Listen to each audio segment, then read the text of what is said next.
नमस्कार, आपके ही अपने यूट्यूब चैनल स्मार्ट स्टडी में हार्दिक स्वागत है। आज की स्टोरी है the camel and the three friends. मतलब एक ऊँट, केमल मतलब ऊँट, एंड मतलब और, द थ्री फ्रेंड्स मतलब तीन दोस्तों को। तो देखते हैं इस कहानी में ऊँट और थ्री दोस्तों के साथ क्या होता है। तो चलिए शुरू करते हैं।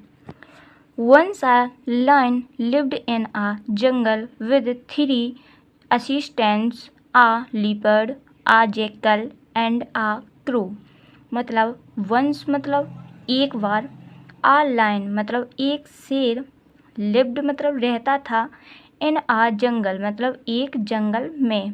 तो देखिए यहाँ पर आ मतलब एक, जंगल मतलब यहाँ पर जंगल का प्रयोग उच्चारण के अनुसार यहाँ पर जंगल ही किया गया है, लेकिन जंगल फॉरेस्ट मतलब जंगल होती है, तो यहाँ पर जंगल का जंगल ही लिखा है। तो एक जंगल इन मतलब में।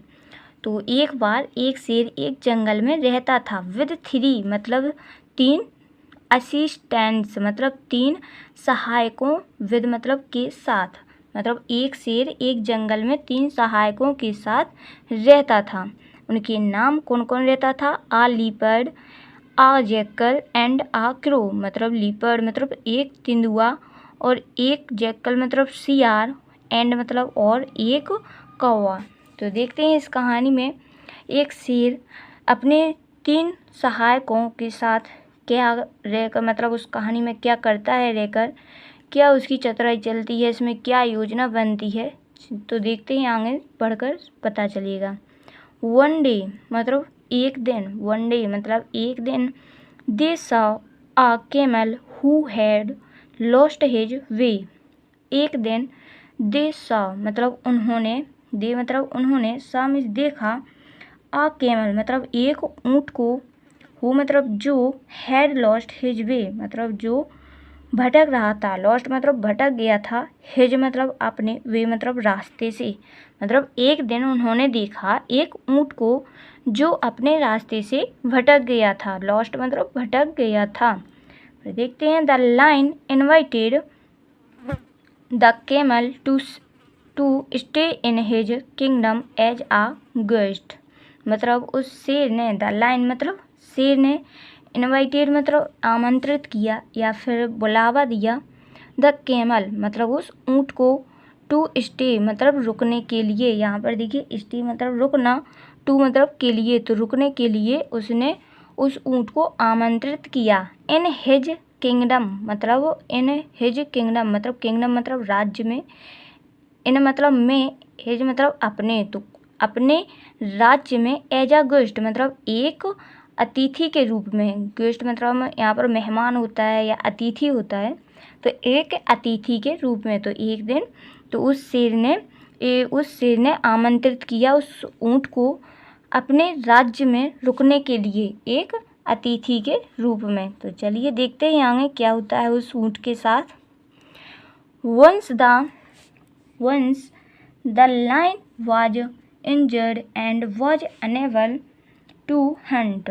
Once मतलब एक बार, the lion मतलब वह शेर, was मीन्स हो गया था, injured मीन्स घायल, मतलब एक बार वह शेर, मतलब शेर शिकार करने गया होगा तो वह घायल हो गया था एक बार। फिर एंड मतलब और, was unable to hunt और वह unable मीन्स असमर्थ था या फिर सक्षम नहीं था, टू हंट मतलब शिकार के लिए, टू मतलब के लिए, मतलब एक बार वह शेर घायल हो गया शिकार करते हुए, तो फिर वह दूसरा शिकार करने में असमर्थ था, मतलब वह सक्षम नहीं हो पा रहा था कि मैं दूसरा शिकार कर पाऊँगा। तो उसने ऑर्डर दिया, देखिए यहाँ पर, he ordered his assistants to bring him food. मतलब ही मतलब उसने, ऑर्डर मतलब आदेश दिया, हिज असिस्टेंट्स मतलब अपने, हिज मतलब अपने, असिस्टेंट्स मतलब सहायकों को, टू ब्रिंग मतलब लाने के लिए, ब्रिंग मतलब लाना, टू मतलब के लिए, लाने के लिए, हिम फूड मतलब उसके लिए, हिम मतलब उसके लिए, फूड मतलब भोजन। मतलब उसने फिर आदेश दिया अपने असिस्टों मतलब सहायकों को कि वो मेरे लिए भोजन लाएं, कहीं से ढूंढकर मेरे लिए भोजन लाएं, क्योंकि मैं असमर्थ हूँ शिकार करने के लिए। तो राजा ने मतलब उस शेर ने अपने सहायकों को यह आदेश दिया। फिर देखिए आगे क्या होता है। But they did not find any and suggested that they eat the camel. But मतलब लेकिन, दे डिड नॉट मतलब वे, डिड नॉट मतलब नहीं, यहाँ पर फाइंड देखिए तो वे, दे मतलब वे, डिड नॉट फाइंड मतलब नहीं खोज पाई। देखिए यहाँ पर फाइंड मतलब पाना या फिर खोजना, नोट मतलब नहीं, तो वो मतलब उनके शेर के सहायक कुछ भी नहीं खोज पाए। एनी मतलब कुछ भी नहीं खोज पाए। एंड मतलब और, suggested that they eat the camel और उन्होंने सजेस्टेड मतलब सुझाव दिया शेर को, दैट मतलब कि दे ईट द कैमल कि वे खा लें, ईट मतलब खा लें उस ऊँट को। मतलब उनके वो शेर के सहायक थे, उन्होंने शेर को सुझाव दिया कि जो कैमल मतलब ऊँट हमारे यहाँ अतिथि के रूप में रह रहा है, हम उसको ही खा लें क्योंकि हमें कोई भी शिकार करने के लिए नहीं मिल रहा है। तो ऐसा उन शेर के सहायकों ने शेर से कहा, मतलब ऐसा सुझाव किया। फिर देखते हैं शेर सहमत होता है इस बात से या फिर नहीं होता है।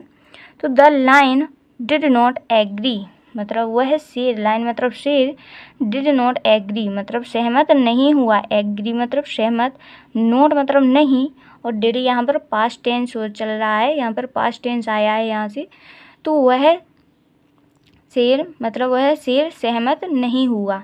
वर the assistants convinced him that if the camel himself offered to be eaten the lion would not refuse.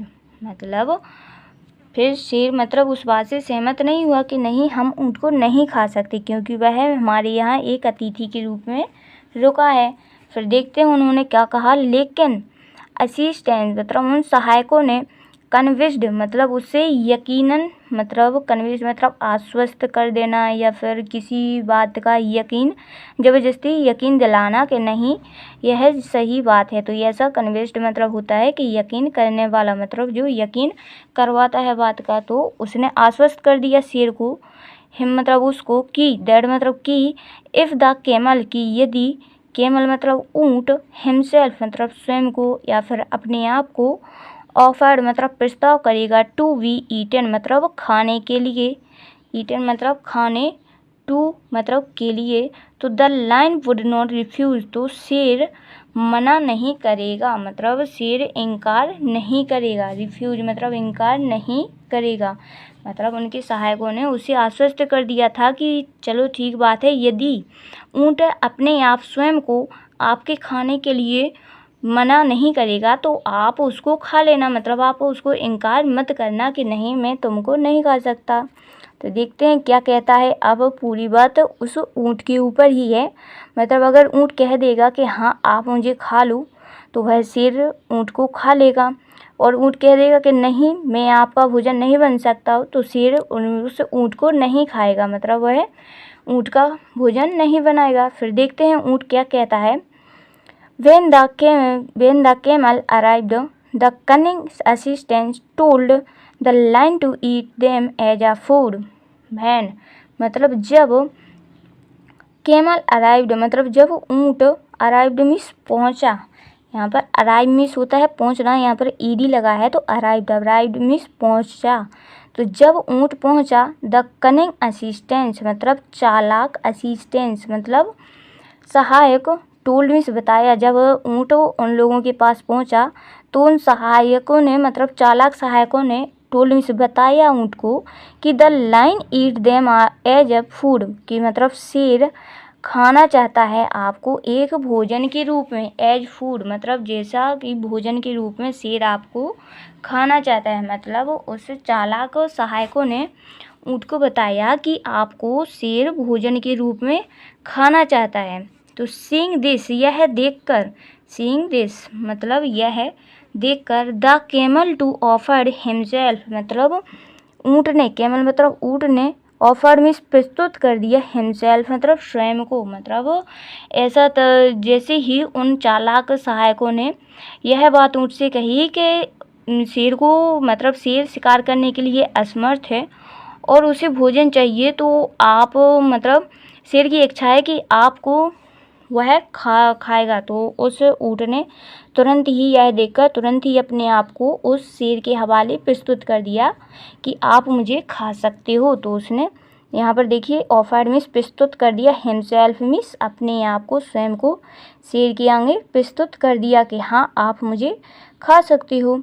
As soon as they heard this they pounced on him. As soon as मतलब जैसे ही, as soon as यहाँ से as soon as मतलब जैसे ही, दे heard this मतलब जैसे ही, दे मतलब उन्होंने, हियर में सुना, दिस मतलब यह, जैसे ही उन्होंने यह बात सुनी कि ऊँट ने अपने आप को शेर के आगे प्रस्तुत कर दिया है एक भोजन के रूप में, तो दे पाउंस्ड ऑन हिम, तो दे मतलब बे, पाउंस्ड मीन्स झपट्टा मारा उन्होंने, ऑन हिम मतलब उसके, हिम मतलब उसके, ऑन मीन्स ऊपर। मतलब उन चालाक सहायकों ने जैसे ही यह बात सुनी कि ऊँट ने अपने आप को एक शेर के आगे प्रस्तुत कर दिया है कि हाँ मुझे आप खा सकते हो, तो तुरंत ही उन चालाक मतलब शेर के जो चालाक सहायक थे, तुरंत ही उन्होंने उस ऊँट के ऊपर झपट्टा मार लिया। फिर देखते हैं इस कहानी का मोरल क्या निकलता है, इस कहानी से हमें शिक्षा क्या प्राप्त होती है। हमेशा एक कहानी के नीचे एक मोरल रहता है जिसका, उस कहानी का पूरा सार उस मोरल से ही प्राप्त होता है। तो देखते हैं इस कहानी में ऐसा क्या मोरल है जो हमें इससे कुछ ना कुछ सीखने को अवश्य मिलता है। तो देखते हैं इससे क्या सीखते हैं इस मोरल से। A wise master surrounded by wicked servants cannot be trusted। मतलब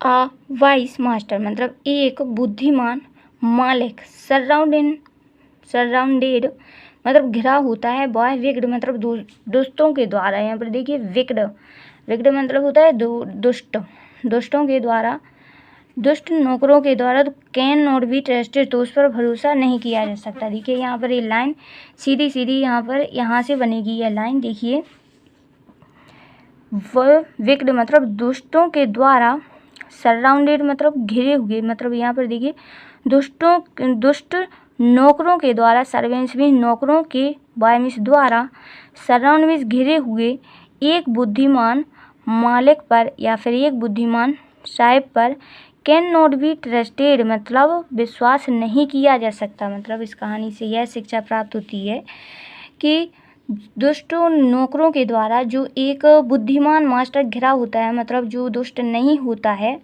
तो उस बुद्धिमान मास्टर पर भी हम विश्वास नहीं कर सकते।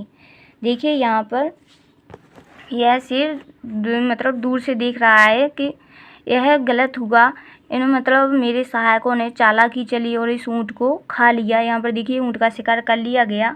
फिर यह शेर यहाँ पर उदास मन करके देख रहा है कि नहीं, ऐसा नहीं होना चाहता था, लेकिन वह शेर भी क्या करता, क्योंकि वह शिकार करने में असमर्थ था, इसलिए उसको यह करना पड़ा और अपने सहायकों के द्वारा उसने यह काम करवा लिया। मतलब उन सहायकों का ही पूरा काम यह था कि वह इस ऊँट को ही खाए। इससे मतलब इस कहानी से यही शिक्षा प्राप्त होती है कि जो एक बुद्धिमान मालिक होता है, अगर वह एक बुद्धिमान मालिक 10 दुष्ट नौकरों मतलब बेईमान नौकरों के बीच होता है, तो वह बुद्धिमान मालिक की कोई भी नहीं चलती। मतलब वह बुद्धिमान मालिक भी उन बेईमान नौकरों के बीच फंस जाता है और वह भी एक बेईमान ही कहलाता है। Thank you so much for watching.